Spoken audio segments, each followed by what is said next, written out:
स्त्री और शूद्र को पढ़ने का या कोई भी अच्छा काम करने का कोई अधिकार नहीं है। किसने बनाया ये कहावत? ये जो पाखंडी है हिंदुस्तान के सांप्रदायिक, जिनको हिंदू कहते हो आज को आप पाखंडी कह रहे हैं? हाँ, पाखंडी हैं वो बिल्कुल उनका ही नारा है, ये मेरा नहीं है। स्त्री शूद्रो नाद ये था कि स्त्री और शूद्र को पढ़ने का ही अधिकार नहीं है। तो ये बहुत बड़ा इस देश का दुर्भाग्य है कि महिलाओं का सम्मान जो है वो बहुत ज़्यादा होता था, और उसी नकल को पकड़ करके मोदी जी ने आज से 7-8 साल पहले हरियाणा के पानीपत शहर के अंदर बेटी बचाओ बेटी पढ़ाओ का नारा दिया। और आज जब वही बेटियां, और वो भी सामान्य नहीं, इंटरनेशनल ख्याति प्राप्त मेडलिस्ट वो लड़कियां जो है वो आज ये धरने पे बैठी हैं केवल इस बात के लिए कि उनके साथ बहुत बड़ा अत्याचार हो रहा है, शोषण हो रहा है शारीरिक। और बल्कि अब विनेश फोगाट ने तो यहाँ तक भी कह दिया कल परसों कि मैंने तो 1-1.5 साल पहले ही मोदी जी को बता दिया था। ये जो घटना है, जो बलात्कार की घटना है, शरीर शोषण की, 2-4 साल पहले जब मुलाकात हुई थी उसमें बता दिया था कि हमारे साथ ऐसे ऐसे घटना हुई है। लेकिन वो घटना के बताने के बाद भी आप ताज्जुब क्या रखेंगे, देश का प्रधानमंत्री कि कोई उसकी प्रतिक्रिया व्यक्त नहीं करता, तो इससे बड़ा और दुर्भाग्य क्या होगा। इसलिए पाखंडियों ने एक कहावत बनाई थी, स्त्री शूद्रो नाद येताम, स्त्री और शूद्र को पढ़ने का या कोई भी अच्छा काम करने का कोई अधिकार नहीं है। किसने बनाया ये कहावत? ये जो पाखंडी है हिंदुस्तान के सांप्रदायिक, जिनको हिंदू कहते हो आज को आप पाखंडी कह रहे हैं? हाँ, पाखंडी हैं वो बिल्कुल उनका ही नारा है, ये मेरा नहीं है। स्त्री शूद्रो नाद येताम कि स्त्री और शूद्र को पढ़ने का ही अधिकार नहीं है, यहाँ भर की पुस्तकों में लिखा है, और वो सारा गलत है। जब इंसानियत है, कोई भी दबे कुचले गरीब काला कुलुट्टा हर आदमी पढ़ने का अधिकार है दुनिया के अंदर, तो आप उसको कैसे रोक सकते? ना महिलाओं को रोक सकते, ना पिछड़ों को रोक सकते, ना दबे कुचलों को रोक सकते आप। बल्कि ये हिंदुस्तान का जो संविधान है, ये सबको शिक्षा, समान शिक्षा देने का अधिकार देता है। तो इसलिए इसमें स्त्री पुरुष की, गरीब अमीर की कोई बात नहीं होती। ये आर्य समाज शुरू से इस बात को मानता है, क्योंकि आर्य समाज कोई संप्रदाय नहीं है जिस प्रकार हिंदू मुसलमान ईसाई वगैरह हैं। आर्य समाज तो एक ऐसी विचारधारा है जहाँ कोई अन्याय होता हो उसको सहारा दो, उसकी मदद करो, चाहे कितने दबा कुचला कोई व्यक्ति हो, उसकी मदद करने का काम आर्य समाज करता है। महर्षिदार ने इसी विचारधारा को के पुख्ता करने के लिए आर्य समाज नाम का संगठन बनाया, और वो आर्य समाज आज भी उसी काम को कर रहा है। देश का जब नवाब हैदराबाद का अत्याचार कर रहा था हिंदुओं के ऊपर, सबसे पहले आर्य समाज कूदा, जबकि आर्य समाज का कोई लेना देना नहीं था वहाँ, और आर्य समाज ने उसका प्रतिकार किया। 50,000 आदमी गिरफ्तारी दी हैदराबाद को। इसलिए पटेल ने ये कह दिया था, देश में 47 में आज़ाद हुआ, लेकिन हैदराबाद को आर्य समाज ने 39 में आज़ाद कर दिया था। उसके बाद में वो हत्याबंदी आंदोलन हुआ यहाँ सरस्वत में, इसी स्थान के ऊपर आर्य समाज ने उसका झंडा उठाया। उसके बाद में हिंदी आंदोलन हुआ, उससे पहले 57 के अंदर पंजाब के अंदर, जहाँ 50 सारी जड़ें भर दी थी पंजाब की, वहाँ जीत हुई। लेकिन प्रधानमंत्री खामोश है। खामोश इसलिए है कि उसके दिमाग में एक बात है कि वो जो ब्रजभूषण सिंह है, जिसने ये जो अत्याचार कर रखा है, जो है इस फेडरेशन को कब्जा कर रखा है 12 साल से, वो व्यक्ति 5-7 सीटों पर, पार्लियामेंट की सीटों के ऊपर यूपी में गोंडा आसपास जो है ना, वो दबाव और प्रभाव रखता है।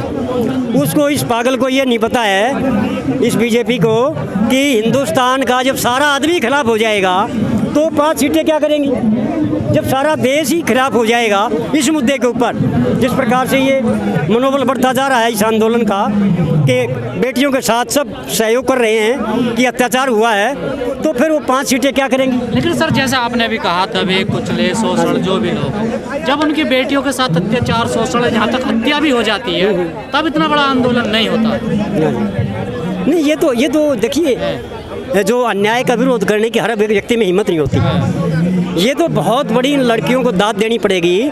उनको पता है कि तुम्हारा करियर भी चौपट हो सकता है, तुम्हारे साथ और भी मर्डर भी हो सकता है, कोई भी खुरापात गुंडा तो कर सकता है, पैसे वाला गुंडा तो, या प्रशासन का व्यक्ति भी करते हैं, पता नहीं हज़ारों लाशें उड़ा देते हैं लोगों को, और फिर भी जो उफ नहीं करने देते। तो ये तो बहुत बड़ी हिम्मत है, और इसलिए क्योंकि इस आंदोलन को आम जनता ने पकड़ लिया है, इसलिए अब ये हारने का तो कोई प्रश्न नहीं है। मेरा कहने का मतलब, जो लोग आज समर्थन कर रहे हैं उनके लिए क्यों नहीं समर्थन करते? वो भी तो वो इसलिए नहीं, वो भी तो बेटियां हैं। मैं इसलिए कह रहा हूँ, जो अगवानी कौन करे, वो जो बेटियां जो आप बिल्कुल ठीक कह रहे हो, जो शोषित हैं और उनकी हिम्मत नहीं बेचारियों की, वो तो उनको तो गली का गुंडा ही नहीं बख्शता। ये तो पावरफुल है, जो जिनको आज हरियाणा को बदनाम करें ना, हरियाणा की लड़कियां हैं, ये ताकतवर हैं, इनके परिवार भी ताकतवर है, इनकी जाति भी, कम्युनिटी भी ताकतवर है, हरियाणा भी ताकतवर है और आर्य समाज जो है इस इलाके में ताकत भी रखता है, इसलिए ये तो ताकतवर है जन्म से ही। दो ताकत आपस में टकरा रही हैं अब। बिल्कुल बिल्कुल बिल्कुल, सत्ता की ताकत और गुंडागर्दी की ताकत और पैसे की ताकत, क्योंकि वो व्यक्ति जो ब्रजभूषण सिंह है वो भी पावरफुल है। पावरफुल नहीं, उसकी सैकड़ों स्कूल भी हैं, कॉलेज भी हैं, इसका मतलब लाखों करोड़ों रुपया वो रोज का कमाता है और वो देश का प्रधानमंत्री उसके खिलाफ बोल नहीं सकता। आप देखिए उसकी हिम्मत, क्या लग रहा है कि ब्रजभूषण की गिरफ्तारी होगी? 100%, 100%। लेकिन ब्रजभूषण बार-बार कह रहे हैं, ये जो है ब्रजभूषण बार-बार कह रहे हैं कि फेडरेशन में ये लोग क्षेत्रवाद लाना चाहते हैं, जो मुझे मंजूर नहीं है। नहीं, तेरे को तो तेरे घर की तो है नहीं, तेरे तू खुद प्रधान है और तेरा लड़का वाइस प्रेसिडेंट है। इस क्षेत्र में तो 204 किलोमीटर का एरिया जाता है और तू प्रधान, तेरा लड़का वाइस प्रेसिडेंट, तो परिवारवाद, तो परिवारवाद हो गया। क्षेत्रवाद तो बहुत बड़ा चीज होती है, तो ये बात तो कुछ है ही नहीं। मोदी जी तो परिवारवाद के खिलाफ है। नहीं, खिलाफ नाम के लिए। आप कांग्रेस में या दूसरी पार्टियों में देखोगे 10% 20% है परिवारवाद, लेकिन मोदी की पार्टी को एक आदमी को छान के देखोगे तो 70% परिवारवाद है। एक MP को देख लो, उनके लड़के MLA मिनिस्टर और वो ऊपर कैबिनेट मिनिस्टर, तो कहाँ है परिवारवाद? पिछले कई सालों से हम देख रहे हैं बीजेपी का लगातार विरोध तो हो रहा है देश में। हाँ जी, हाँ जी। लेकिन जीत फिर भी वही रही। वो जीत तो इसलिए नहीं, जो EVM है उसमें भी घोटाला होता है, इसलिए जो बहुत जो ब्रिलियंट लोग हैं, जो बुद्धिजीवी है, राजनीतिक लोग हैं, वो इस बात को ही बार रखा रहे हैं, समझे ना? बैलेट पेपर की ये आंदोलन कुछ दिन का होता फिर भूल जाते हैं सब कुछ। नहीं, ऐसी बात नहीं है, ये आंदोलन बहुत मजबूत है, क्योंकि ये इसलिए भी है। नहीं, हमने 13 महीने किसानों का आंदोलन देखा। हाँ, वो किसानों ने फिर जाके बीजेपी को वोट दे दिया। देखिए, नहीं, उन किसानों ने नहीं दिया, जो गुमराह हुए हैं, समझ नहीं पा रहे हैं, क्योंकि वो सारी संख्या नहीं थी ना वहाँ। वो पश्चिमी उत्तर प्रदेश में बड़े बड़े किसान नेता आपस में टूट गए कि वोट बीजेपी को दो। वो राजेश चौहान को देख लो, धर्मेंद्र मलिक को देख लो। नहीं, वो आंदोलन में कहाँ थे? क्यों राजेश चौहान आंदोलन में नहीं वो थे? केवल शक्ल दिखाने के लिए। धर्मेंद्र मलिक तो राइट हैंड है। यहाँ भी कुछ लोग होंगे, यहाँ भी कुछ लोग हो सकता आ जाएं आंदोलन में, लेकिन वो आप ये जरूरी नहीं है कि वो लोग जो आखिर तक टिके रहें। ये तो जमीर की बात होती है। प्रेस मीडिया जो है ये हमारे लोकतंत्र का तीसरा सबसे बड़ा स्तंभ है, तो मेरी आप लोगों से हाथ जोड़ के विनती है, ये हमारे और आपकी बहन बेटियां हैं, इनके साथ अत्याचार हुआ है, उस अत्याचार के जो इनका हुआ है उसका निदान, उसका इनको न्याय मिले, न्यायिक व्यवस्था से मिले। सरकार, केंद्रीय सरकार बड़ी संवेदनशील है, हमें पूरा विश्वास है कि वो इनको न्याय दिलाएगी और इसी भरोसे के आंदोलन क्यों कर रहे हैं? इसी देखो, आंदोलन जब करा जाता है, जब एक बार कहीं, 2 बार कहें, 10 बार कहें, कोई ना सुने तो फिर आवाज़ तो पहुंचानी पड़ेगी ना।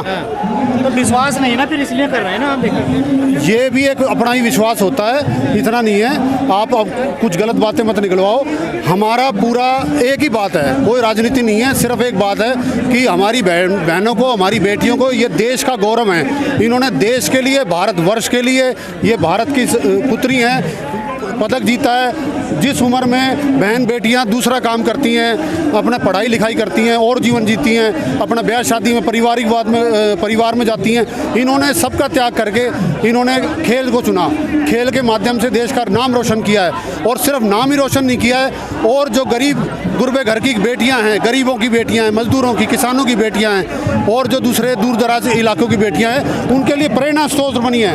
ऐसी प्रेरणा को आपको दबाना नहीं चाहिए, उसको न्याय मिले। हमारी तो एक ही वो है कि जल्दी से जल्दी इनको न्याय दिया जाए और दोषियों को सख्त से सख्त सजा दिया जाए।